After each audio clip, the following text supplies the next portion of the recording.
Join them for the first episode of the Who Are Concord Rangers videos in the build-up to our FA Trophy final with the man who made 200 plus appearances for the Beach Boys throughout kind of the 2010s is John Easterford. Firstly, John, how are you?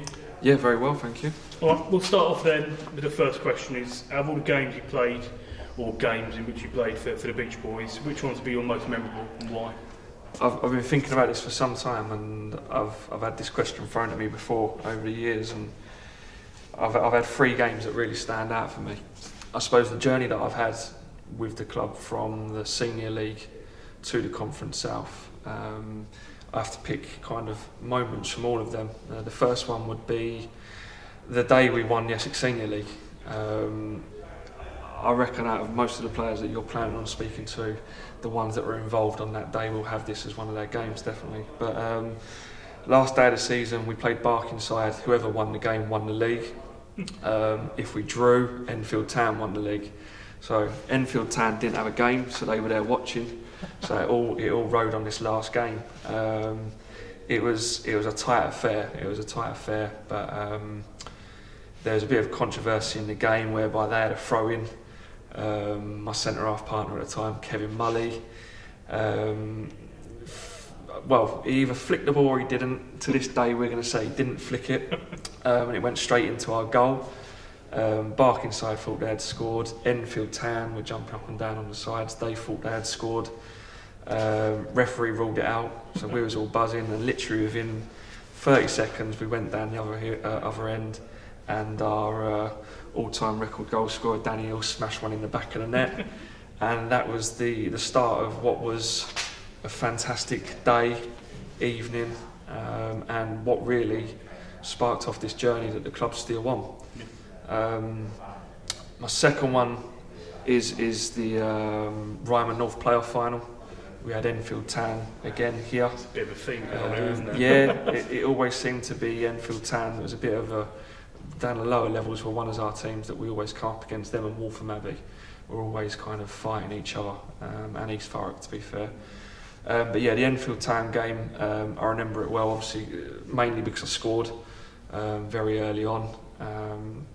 We had Lyle Taylor playing for us, who's obviously a fantastic footballer, so he whipped in a cross and I managed to get my meathead on it and put it in the top corner. Then my partner again on that day, Kingy, he got a second straight after, and it was the same kind of scenario whereby we dug in deep. And again, same scenario, our all-time record goal scorer Danny Hill popped up with a winner, and again it just sparked what was a fantastic day, fantastic evening for the club. Things that I suppose we really become used to here. Not many clubs get to have them moments, but we've certainly had a lot of them here.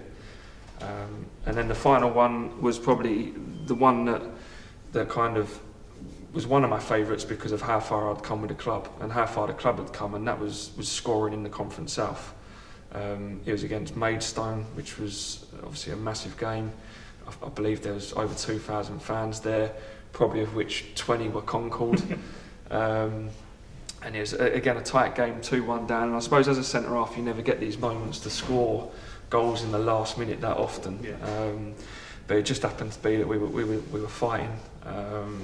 I went up for a long throw, got pushed in the back, fell over, kind of dived a little bit, and I probably had 500 fans on my back calling me a fat, you know the rest, and all of that. Jumped up for the corner's come in, and I've put the header in the top corner, and to my delight I got to run past all of their fans rubbing my belly. There's a Maidstone fans in a nutshell there. Yeah, pretty much, and I suppose the funniest thing was the 5 or 6 fans that we had down at end were jumping up and down in the middle of 500 Maidstone supporters.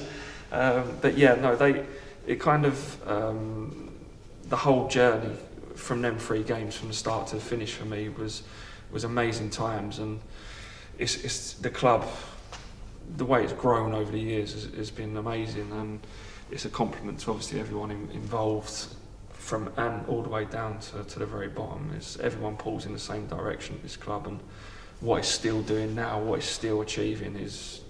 You don't see it in many football clubs, so it's amazing. You've touched on it there, is the club's rise. What would you say is the main factor in that rise? Because there's not many clubs this size that get given a chance to play at Wembley in a National Cup final and stuff like that.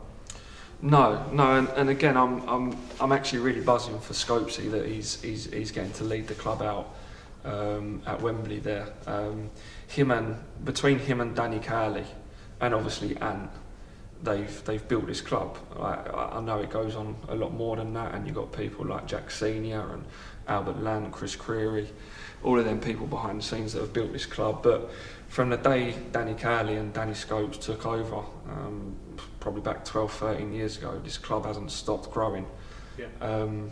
I suppose it's part of the DNA that they've introduced into the club. It's just a winning mentality, and it's the professionalism around the whole place. It carries on, and people always ask me, what's the DNA? What's the Concord DNA? What's going on there? Why are they so successful? And it's the people. It is the people around the club. It's the people that are involved. It's the players. And I suppose the special thing that these managers have always had is they've always been able to identify the correct players, because they don't always go for the players with the best ability. They do pick and choose their players wisely, and it's the players that are going to represent the club and give 100% every time. And I believe that's why Concord is still going as well as they are now, because that DNA has never changed over the years. And players don't come here for the money. It's not about that at Concord. Players come here because it's a fantastic club to play for. But ultimately, if you want to win, it's been proven over the years that this is the place to come and do it. Yeah. So I put a lot of it down to the DNA of the club. And it's something that outsiders won't really understand, but I think when you've been involved at this club, you know what's going on. Definitely. Well, so you obviously made over 200 appearances, scored some nice goals as a defender. But if you were going to pick the most influential player that you played with in all those games, all those years, who would it be and why? God, that's a tough one. That's a tough one. I've had a lot of good partners over the years at the back. Kingy, Goodacre, Adam Bailey, Dennis. There's Matty Fry, fantastic footballers. But I suppose the main influential one that drove this team on would be Nicky Cowley. He was the skipper. He was a leader on the pitch. He's obviously gone into management now. It's absolutely no surprise to see that with his brother. But even back to the very beginning, he drove the team forward. If he was having a bad day, Nicky Cowley was the one picking you up. If he was playing well, Nicky Cowley was the one telling you you're playing well. The amount of times me and him, we had a love-hate relationship. The amount of times he would have a go at me on the pitch, but then afterwards we'd have a cuddle. Was many times, but it seems a common theme between him and Danny. They the 10 years or so that I was here, they were massive parts on my career between them two and Scopesy. And I do believe as a player, Nicky was a leader, and that's why he would always be, if you ask me on my best 11, he would always be my skipper, without a doubt. Do you think that's why those two have gone on to be such good coaches and managers? Yeah, look, Danny was always articulate in what he'd done. He was professional even all the way back to the Essex Senior League. You know, I mean, which was one of the things that when you leave this place you don't always find again. I found it very difficult to find a club that kind of works the way that Concord do. I've seen a couple of similar management teams in the last couple of years who kind of complement the style of Danny and Nicky, and they work very hard, and that's kind of a thing that I look for in my management teams. And Danny had such a good work ethic. He was obviously passionate about the club as well, but his work ethic, he didn't stop. Right? There's so many stories that you're going to hear over the days from these players that you're speaking to, but it's just little things like you'd be on a away game, on a coach journey, and then all of a sudden he'd be telling me what the strikers I'm playing against had for dinner last night. Like he knows these things somehow. Like he goes to every little detail, and obviously Nicky, with what he'd done as a player, we didn't really see Nicky as part of the management team here, but what he'd done as a leader on the pitch and being that motivator. To be fair, I see a clip of him the other day on the Portsmouth Twitter from the sidelines encouraging his team to press, and that's Nicky down to a T. Like, even if he's not on the pitch, he's still leading. And I think, the main reason them two are doing what they're doing is because of that work ethic and obviously how good they are. I'm sure Portsmouth fans are very happy to hear that. I'd imagine so, yeah.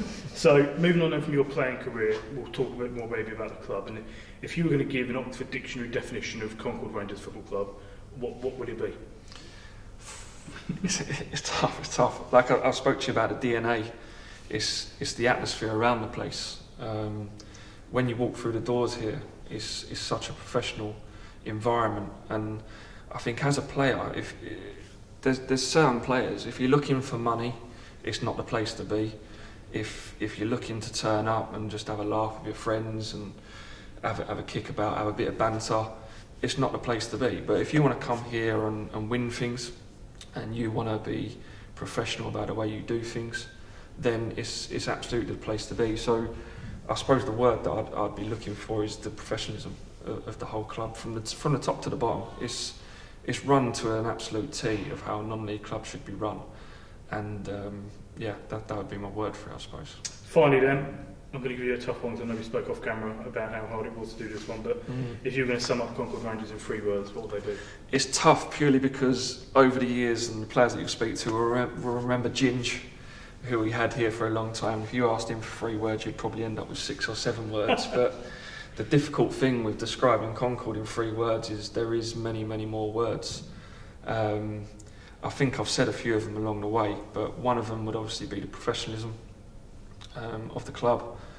My other one would be winners, and my third and final one, it's a tough one.